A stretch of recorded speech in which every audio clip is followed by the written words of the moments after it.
Sam, can you just going to startups? I mean, as you know, we've got a very vibrant startup ecosystem in India. Specifically focused on AI, are there spaces where you see, let's say, a startup from India building, you can build on the models, be it ChatGPT and many others. But if you want to build foundational models, how should we think about that?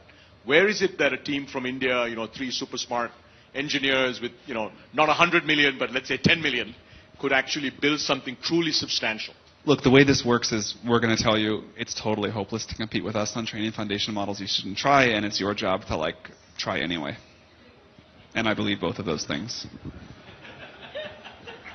I think it is pretty hopeless, but... This is my video update on this Tuesday midday, January the 28th. Coming to you from Limassol, Cyprus. Let's talk about some news. And we are on a journey to the Gauguin Park, if we can find this park and see what it's all about. As we look for the park named after the famous French master, let's talk about what is going on in the world. And everyone is talking about DeepSeek, the Chinese AI service, which has shaken the entire world. It's definitely shaken up the US AI industry. NVIDIA shares, they plummeted a whole lot yesterday.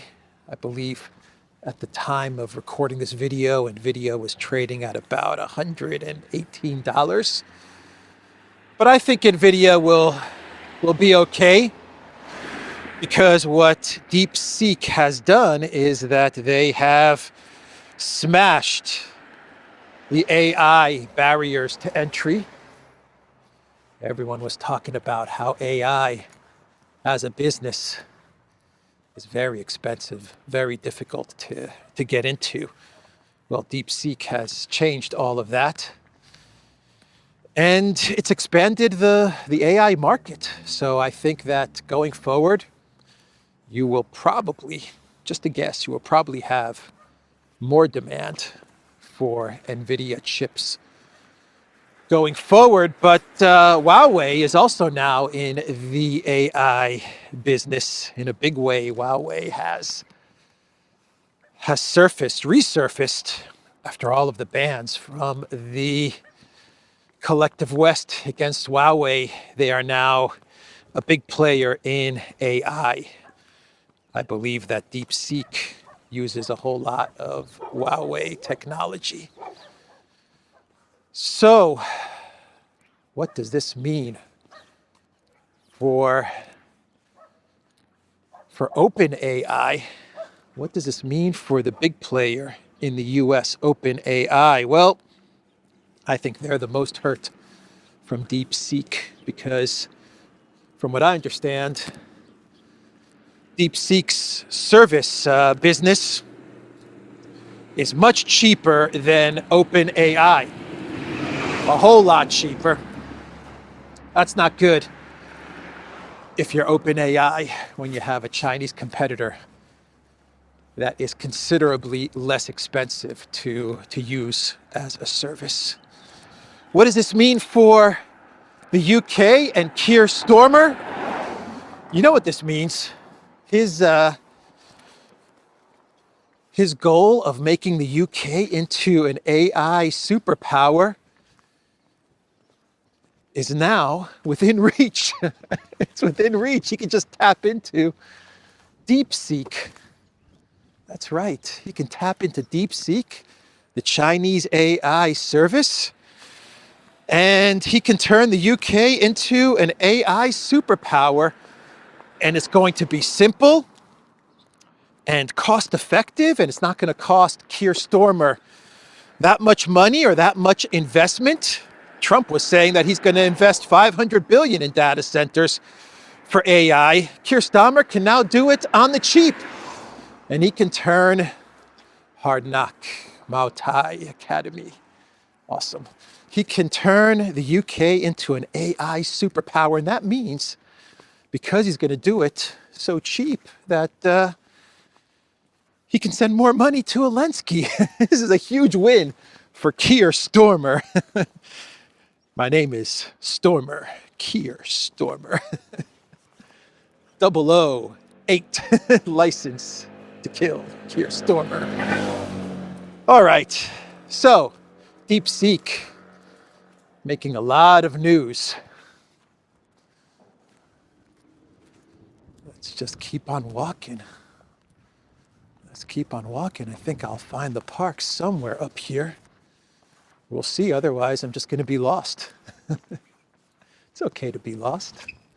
You never know what you find when you're a little bit lost.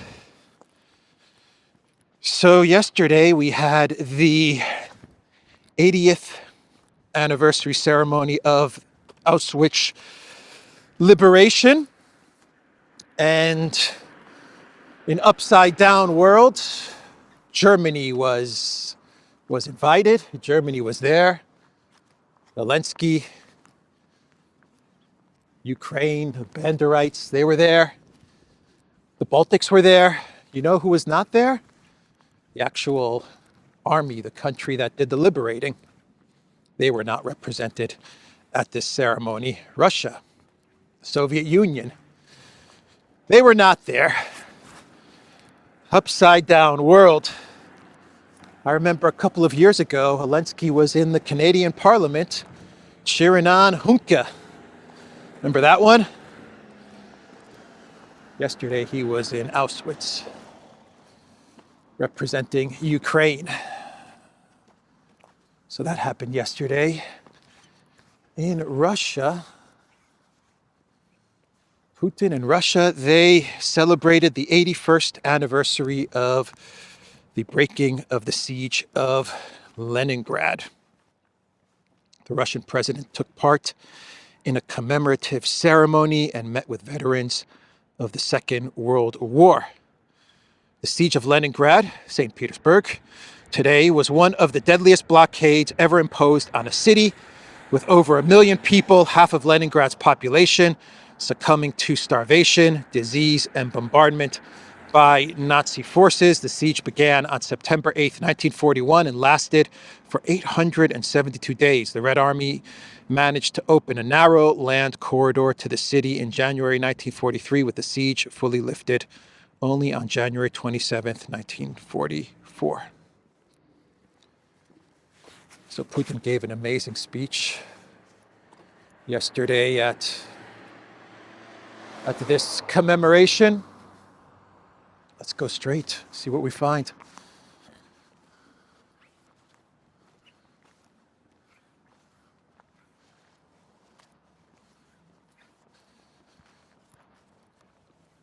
Did you guys catch the interview with Matt Taibbi, Tucker Carlson's interview of Matt Taibbi? Matt Taibbi used to live in Russia, I believe in the 90s.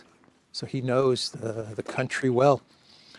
But Tucker, stuff that he said, man, during this interview, Tucker said that the Biden White House wanted to take out Putin. They were getting so desperate because they were losing so bad in this proxy war with Russia that it got to the point that Budanov, according to Tucker, was considering deleting Russian President Vladimir Putin. Amazing the stuff that Tucker was saying. He also said that Blinken was pretty much running U.S. foreign policy for 4 years when Budanov was president. I agree with that, but I think Blinken was more of the vice president. I believe that the real president of foreign policy, in my opinion, was Jake Sullivan. But Tucker said that as well. And he also said that the U.S., the Biden White House, they blew up Nord Stream pipeline. No big surprise there. But then Tucker went on to talk about how blowing up Nord Stream was effectively an attack against NATO ally Germany. Yes, it was. Yes, it was. Of course, I believe that the people behind the Nord Stream pipeline sabotage was Gilligan, the skipper, and his crew, led by Zaluzhny. I don't know why Tucker's trying to put the blame on Bidenopolis, but he should be looking at Ginger, Marianne, and the professor. The professor, he made all the calculations for blowing up Nord Stream. And Gilligan. We are lost, man. Where is this park, bro? Dang. All right, we'll keep on walking. So sticking with Nord Stream, DUDA, the do-do-do, da-da-da-da. That's all I want to say to you. DUDA, walk on the wild side. DUDA. Oh man, so many songs that go with Duda's name. But Duda, the president of Poland, he told the BBC in an interview that he believes whatever is left of Nord Stream should be destroyed. Should be destroyed. I don't know if he said the word destroyed. Did he say the word destroyed? I believe he said that whatever remains of Nord Stream should not be made available to Germany. Germany should be prevented to use whatever remains of Nord Stream so that you don't get some German-Russian rapprochement. Germany using cheap, reliable, dependable, right next door Russian energy to save the country and its economy. Duda is against all of this. I told you guys, did I not tell you guys in my video from a couple of days ago? Poland, they want Germany out of the picture. They want Germany out of the picture. Poland wants to be the big dog in the European Union, in Europe. They want to reign supreme. They want Germany, the competition, out of the picture. Well, we'll keep on walking.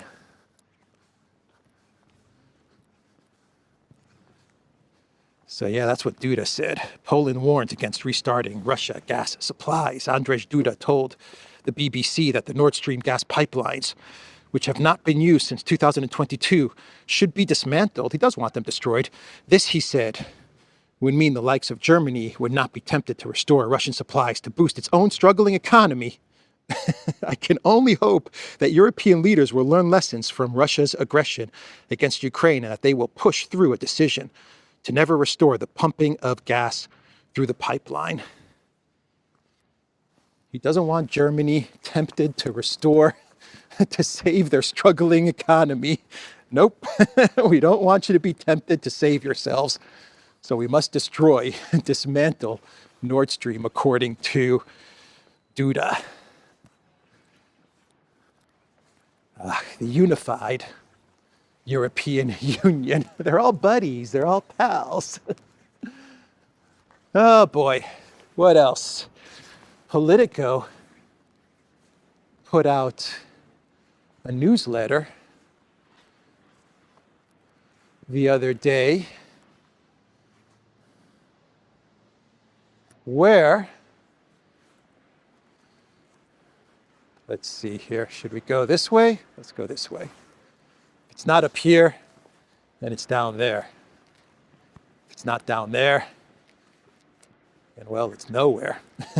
Politico, they put out a report where they claim that the EU is upset that the Trump White House does not call them. Yeah, they're feeling ignored by the Trump White House. The European Union, they're feeling ignored. The Trump White House has reached out to EU member states. They've called the EU member states, but the problem is that they have not reached out to the European Union, to Ursula, to Kaja Kallas. I believe they've spoken to neocon, thank you, USA Sikorsky. I believe they've spoken to, well, they've spoken to Baerbock. I'll get into that later on. Rubio's also called a couple of the Baltic states as well. Italy, he's spoken with the foreign minister of Italy. But Kaja Kallas, no phone call. Why aren't you calling me, Rubio? Please call me, Rubio. I'm Kaja Kallas. I'm stunning and brave. Why are you not calling me? Yeah, Meloni was invited to the inauguration. Ursula? Nope. No invite. And this is freaking out the European Union. Politico says it's a cold shower for the EU. A cold shower. It's a radical shift from the friendly relationship that Commission President von der Leyen and other top EU figures had with Joe Biden's administration, the outlet reports. The EU's top diplomat, Kallas, issued an open invitation to new U.S. Secretary of State Marco Rubio last week to attend a meeting in Brussels, according to Politico. She has yet to receive a reply. The lack of response highlights a concern that the EU is being rejected by Trump's administration in favor of national leaders. Yeah, it's real simple. Trump doesn't like you. The Trump White House doesn't like you guys. He has no respect for you guys. You're not a country. You're not a sovereign. He doesn't want to deal with you. Get over it. Get over it, man. He's not going to call you. He's going to call you. Rubio will call Kaja Kallas. Sooner or later, he'll get in touch with Kaja Kallas and he'll talk to her. That's going to happen. Let's go this way. I think I see something.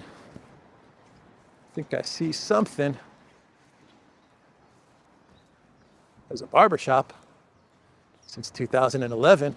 Must be good if it's been around since 2011.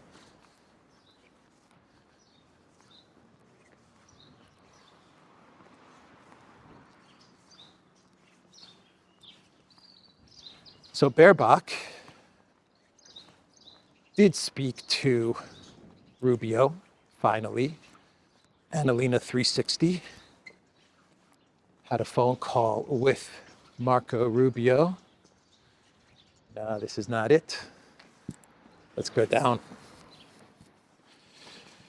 And Baerbock, remember last week she was telling Bild that when she was a student, she lived in Florida, foreign exchange student in Florida. Annalena, a young, innocent German student living in Florida. She understood from her experience in Florida how Floridians think, how they behave, how they walk and talk.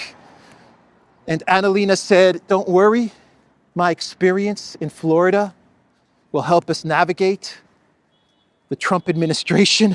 Well, she spoke to Rubio and she basically folded to everything that the Trump White House has been saying with regards to the European Union, to NATO, all of that stuff. She basically told Rubio, whatever you want, we'll do it. We will do it, whatever you want.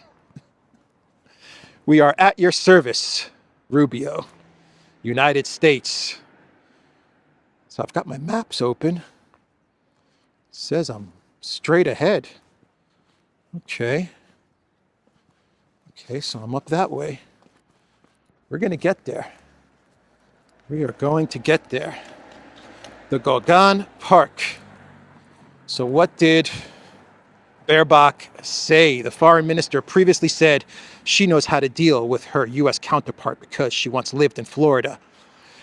She spoke with Rubio, and Europe is ready to take greater responsibility for its own security, Baerbock told Rubio, according to the Post. Among other matters, the top diplomats reportedly discussed shared interests, including NATO and the situations in the Middle East and Ukraine. Baerbock told Bild last week that she once lived in Florida that she should not be underestimated. Never underestimate Annalena 360. When asked how she would deal with Rubio if and when he calls her, although she insisted that supporting Kiev remains a priority for Berlin, the State Department's readout of the Monday call made no mention of Ukraine among the list of wide range of mutual interests. That is unbelievable, huh? That is unbelievable. Annalena speaks with Rubio, and there is no mention, zero mention of Project Ukraine, which is Annalena Baerbock's #1 priority. That's like top on her list. Ukraine is more of a priority for Baerbock than Germany. That's how important Project Ukraine is. But according to the White House readout, Rubio didn't want to talk about Project Ukraine. All right. USAID. Let's talk about USAID. It looks like the Trump administration is dismantling USAID, which was once being run, or at least under the Biden White House, was being run by Chief Regime Change Specialist Samantha Power. Now we are getting from Politico, top USAID career staff placed on immediate leave. This is like taking out all the generals, said a former Trump administration official informed of the decision. Yeah, Trump is dismantling USAID, dismantling the regime change industrial complex, the color revolution industrial complex. Good news. That is good news. Shall we do a Ukraine update? Let's talk a little bit about Ukraine. I'm also looking at my maps. I'm walking, I'm talking. Let's talk about Ukraine. Zelensky gave an interview to Italian media the other day, and he said that Ukraine is running out of men. They're running out of men. That's what Zelensky said, hinting at the mobilization of 18-year-olds. Keep in mind that Zelensky just 6 months ago stated that the casualties suffered by the Ukraine military was 35,000. He's telling Italian media that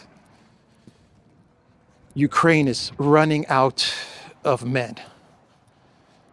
He also told Italian media that it was crazy, it was stupid for Ukraine to give up its nuclear weapons. We're back at this story.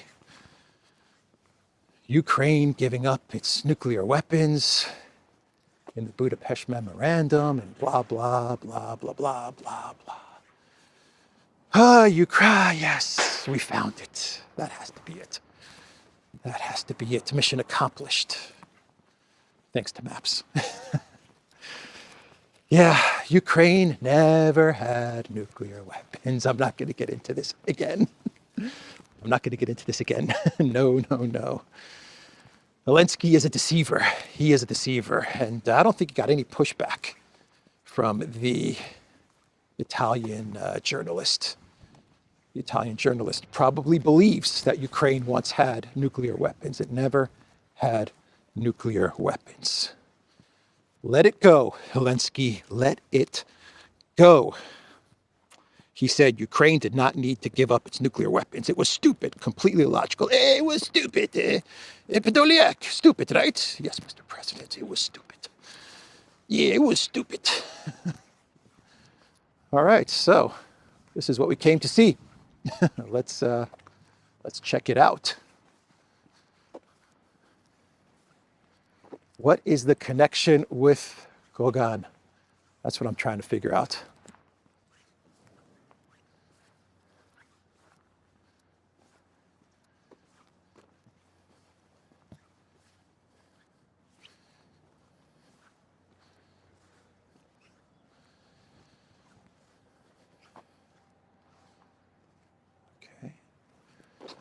Okay, what else? What else with Project Ukraine? Oh, the story yesterday about Budanov, where he was in some meeting with Rada officials, parliament officials, and they asked him what's going on with the conflict in Ukraine. What do you think? Android AI robot Kirilo Budanov, and Budanov said, if we don't negotiate by summertime, then Ukraine's going to cease to exist. Well, the intel services of Ukraine are denying that Budanov said this. And let me tell you something. It's a weak denial. It is a very, very weak denial.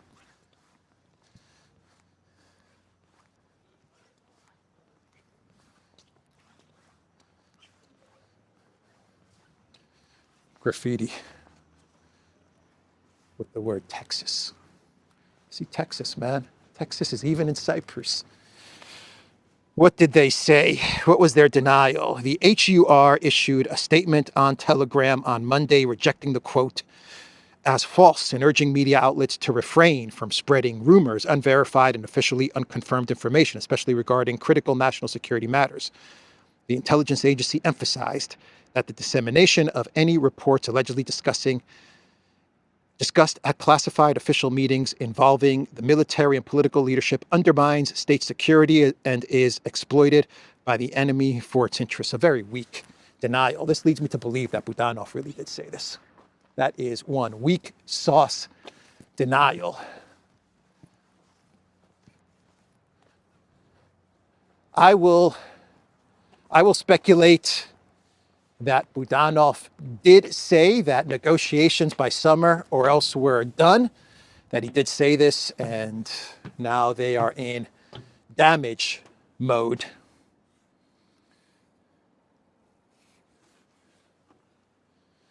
It's like a fortress, huh? Man, if I was a kid, I would love it up here. I'm not a kid anymore, but I still kind of love it up here. All right. So that's the denial, the weak sauce denial from Ukraine intel on what Budanov said. And let's talk about Bakrovsk. According to Forbes, another Ukrainian brigade is disintegrating as it deploys to Bakrovsk. The 157th Mechanized Brigade did not undergo the necessary combat training. This is coming from Forbes, not Russian media, not RT, not TASS, not Sputnik. This is coming from Forbes, which has been one of the top cheerleaders of the Green Goblin.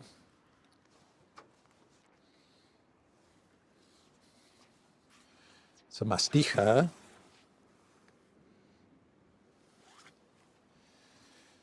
Another one.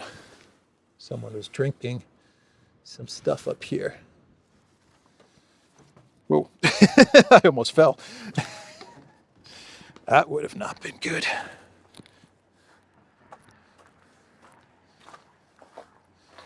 So, Forbes, what is Forbes saying?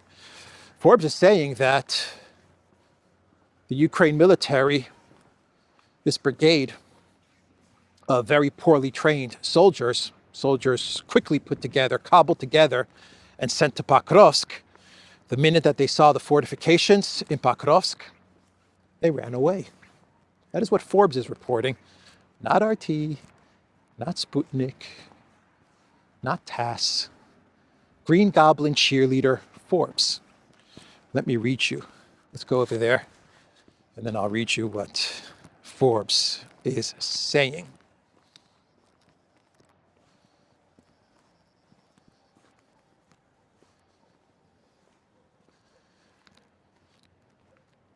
All right, capturing Bakrovsk is one of Russia's top objectives as its wider war on Ukraine grinds into its fourth year.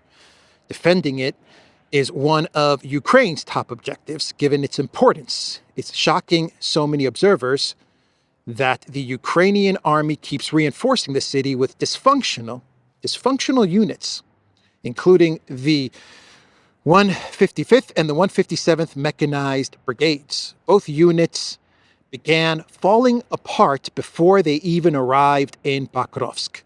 It's no wonder then that the 157th Mechanized Brigade was falling apart as it arrived in Pokrovsk.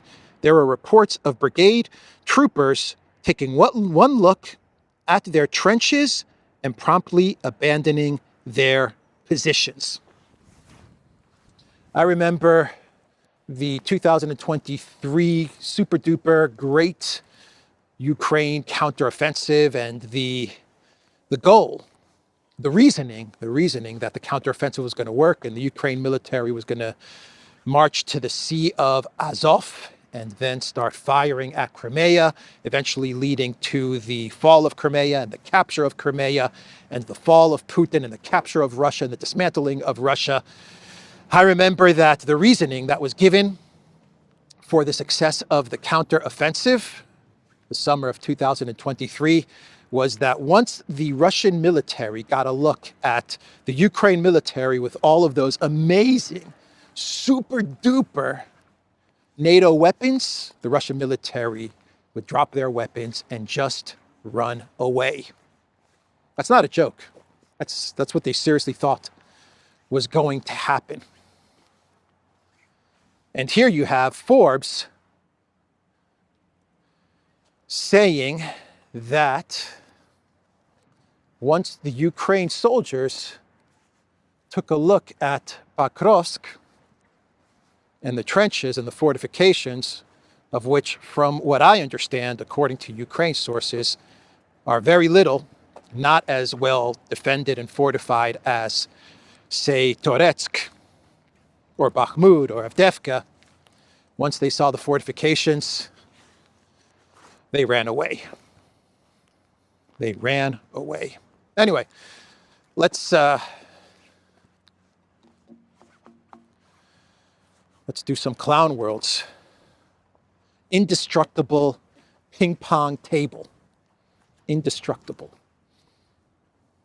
All right. Clown worlds. Do we have some clown worlds? We've got 2 clown worlds. First clown world has to do with this Sigma Boy song. There was a German European Parliament member who gave a speech the other day and said that the EU must ban the TikTok song from an 11-year-old and a 12-year-old Russian girls, 11 and 12 years old, who put out a TikTok song called Sigma Boy, which, from what I understand, is a patriotic song or something like that. I don't even know what this song is about, to be quite honest. But Germany, and perhaps even the EU, is looking to ban this song because of its Russian origins. Keep in mind, this is a song by an 11 and 12-year-old girls. A fun song, I take it. A fun song by kids. That's the clown world, I guess. I don't understand this clown world, man. Why do they want to ban this song? Are they losing their freaking minds? Is Germany losing its freaking mind? Ay, ay, ay. Anyway. The next clown world. Oh, boy. This clown world has nothing... I don't want to say it has nothing to do. I'm not going to get into the deportation, right or wrong, agree with Trump, don't agree with Trump. I'm not going to get into that for this clown world. All I'm going to say is that Selena Gomez had a fake TikTok meltdown. I'm sure everyone has seen it by now, where she is crying and talking about how the deportations are terrible, and then she talks about the children being deported and her people being deported. I don't know. She starts crying. I mean, really, really crying in tears about the horrible things that Trump is doing. And this is on a TikTok. So this actress got a camera or got her phone, set it up, and started crying. This was completely staged. This is a complete setup. It's completely bonkers. Why actors, why people think it's a good idea to cry on camera, to cry on TikTok? I don't know. But whenever you see someone crying like this on TikTok, especially a Hollywood actress, it is completely fake. Completely fake. I mean, you get your phone ready or your camera ready and you start busting out the tears and you start talking about how evil Trump is. Whether you agree with Trump or not, this was completely staged. In my opinion, there's nothing real about this. Just my opinion. But this is, who does this? Who says, I'm going to cry on TikTok for the world to see? I'm going to take out my camera, set it up right there, and I'm going to start crying. For the world to see it. I don't get it. I don't get it. Maybe I'm wrong. Maybe this was authentic. Maybe I'm not tapping into Selena Gomez's authenticity and her message. I don't know. I don't know. From what I understand, she's loaded, man. I mean, she is loaded. Like worth millions and millions and millions. Why do this? I don't get it. Oh, these actors. These actors. They are a crazy bunch, aren't they? Very, very crazy. You know, the funniest part to all of this is that the collective West has given 300 billion plus to one of these crazy actors in Ukraine. That's the crazy part to all of this. Anyway, that's the video, the Duran.locals.com. We are on Rumble, Odyssey, BitChute, Telegram, Rockfin, and X. Go to the Duran shop, pick up some merch like what I'm wearing in this video update. I've got my bomber jacket, I've got a Duran sweatshirt. I think I'm overdressed today because it is kind of warm. But I will see everybody tomorrow. Take care.